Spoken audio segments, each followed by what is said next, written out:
আসলে নিজের আপন মানুষ যখন ঠগায় কিংবা গাদ্দারি করে, তখন কিন্তু মুখ বুজে মেনে নেওয়া ছাড়া, সহ্য করা ছাড়া আর কিছুই উপায় থাকে না। কারণ তার মধ্যে বোঝার ক্ষমতা আছে।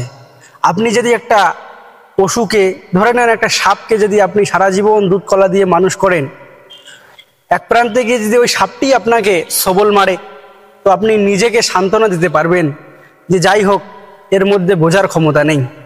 কিন্তু আপনি যাকে নিজের সবখানি দিয়ে ভালোবেসেছেন, যে আপনার ভালোবাসার মানুষ, তাকে নিজের সবটুকু দিয়ে আপনি ভালোবাসা দিয়েছেন, তার যত্ন রেখেছেন, তার খেয়াল রেখেছেন, কিন্তু ওই মানুষটি যদি আপনাকে ঠকায় কিংবা আপনার সঙ্গে গদ্দারি করে, তখন কিন্তু আর কিছুই করার থাকে না। এই জন্য আমাদের মানুষকে আল্লাহর জন্যই ভালোবাসা উচিত। কারণ স্বার্থের জন্য যদি আমরা কিছু করে থাকি, তাহলে আমরা কিন্তু জীবনে এক প্রান্তে গিয়ে ঠকতেও পারি। এই জন্য আমরা নিঃস্বার্থভাবে মানুষকে ভালোবাসবো, মানুষের পাশে দাঁড়াবো।